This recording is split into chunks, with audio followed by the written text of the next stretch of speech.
Alright everyone, we are back with some more Sage. So lately it's been getting better. The last few entries, plus the ones that I'm going to show you in this video, are actually quite good. So I have mostly been going through the games in alphabetical order, and so we are pretty much at the P section of the games. And also go and check out the Potato Strike gameplay video that was uploaded recently on the channel. It's an individual showcase with a full playthrough of the demo, so it won't be shown in this vid.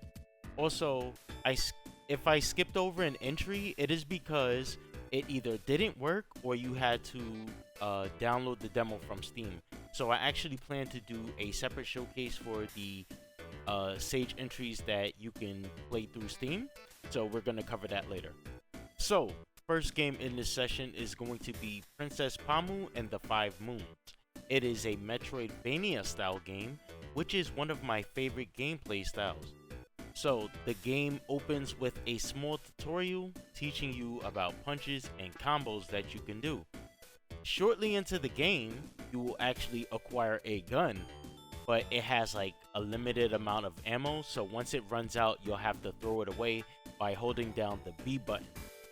There are plenty of enemies that will, that you'll encounter, and they will carry guns, and most of the time they will actually drop them. So after you punch an enemy and he dies, you can actually loot them for their weapon. So I feel like there is a defensive mechanism in this game that I don't know how to do.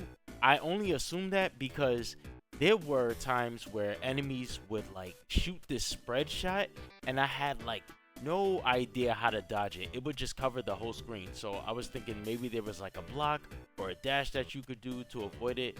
I tried pressing a few buttons, but nothing seemed to come out for me. So maybe it was just, me just being bad at the game. But either way, I still thought it was very good.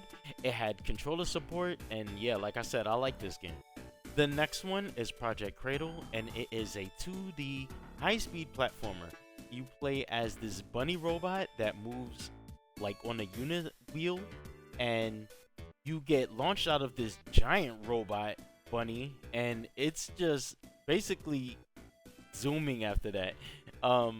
You're going really fast. You need to react quickly to jump to the upper paths, which I assume is more rewarding because, kind of like Sonic games, you get more rewarded for memorizing the stage or simply reacting on time. You'll have to keep your momentum up by using the slopes. You can wall kick in this game as well, and you pretty much keep your momentum as you're wall kicking up the wall. So you can also slide down the walls as well, and if there's a slope at the bottom of it, you could get a huge speed boost. So while I was playing this demo, there were some hazards and some enemies in the stage, but I actually never got hit by them. So the controls were really good. It had controller support with responsive input, which probably helped me to just not get hit by any of the enemies or hazards in this game.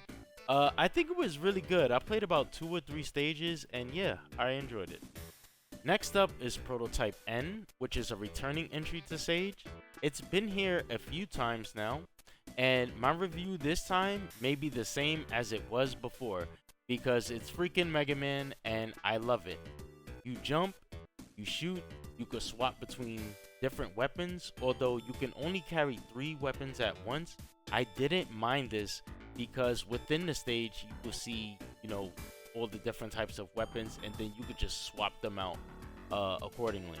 So there's a flamethrower, a missile launcher, just to name a few of the powers.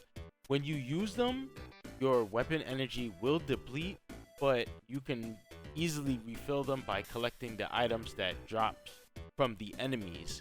So this game, it looks good, it's great, it has great music,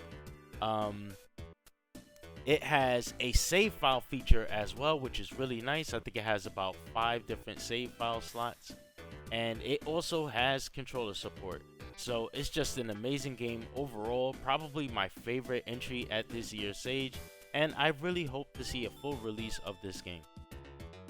The next game is RaBOOM, and it's kind of like a shooter, I guess, because pretty much you're on this platform, and then a bunch of enemies will start spawning in, and they will try to shoot you. You obviously have to shoot them back, and you just move around with the WASD keys, and then you aim with your mouse, and then you just click with your mouse to shoot. So after a few small waves of the enemies spawning in and you know killing them, they will start sending armies, and basically you will pretty much be finished after that. So this is one of those games where it actually never ends, and you basically just try to play it for as long as you could and get a high score.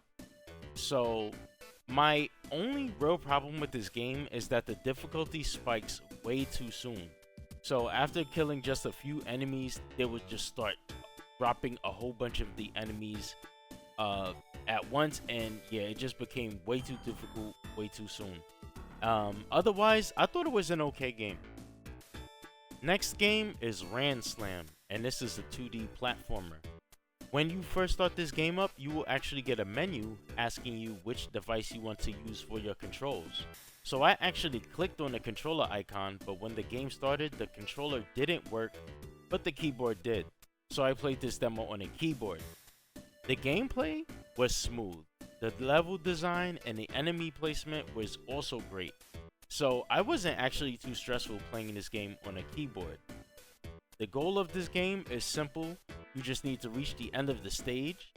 There's going to be some enemies that will attack you, and you can use like spinning attacks to attack them back. There was one enemy in this game that was like throwing bombs at you. I found him a little bit annoying. He seemed to be like the only enemy that deliberately tried to attack you, while the other ones seemed to be just minding their business, and you would just take damage by bumping into them. So there are some bottomless pits in this game as well, and if you fall into them, it will kill you instantly.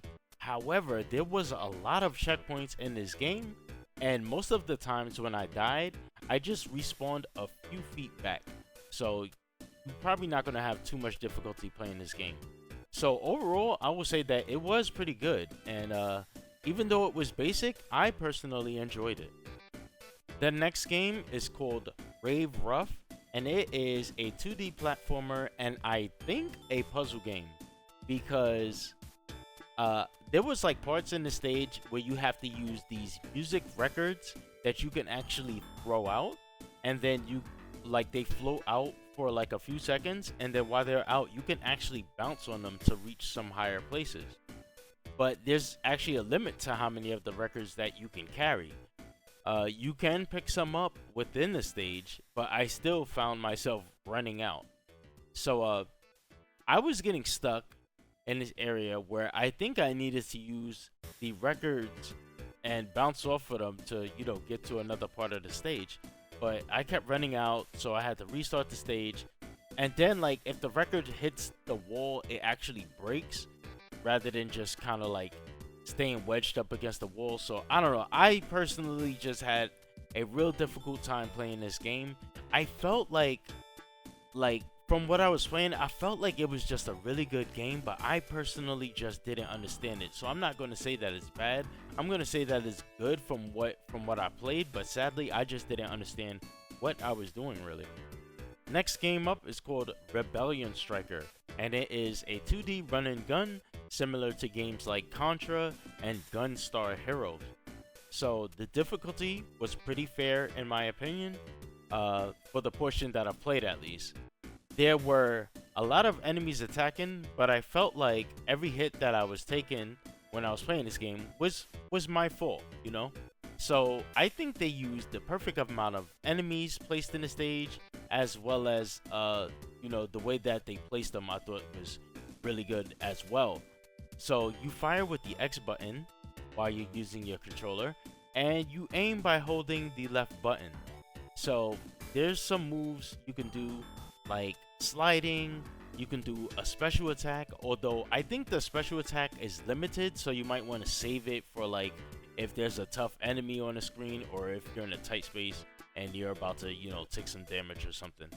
So this was a fun experience from what I've played. I played the first stage, and I basically ended after defeating the first boss. Was like, it looked like this kind of like giant centipede that was like trying to headbutt you, and then it would occasionally send out some bullets.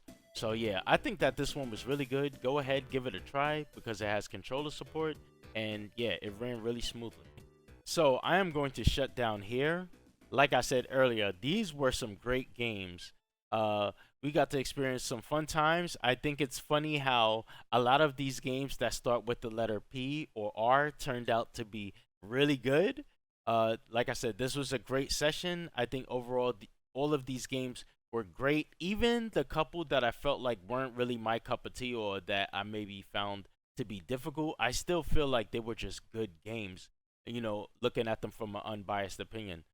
So kudos to the mod authors for making these great submissions. If you're still here, I want to thank you for watching. Leave a like or a dislike on this video to help support the channel.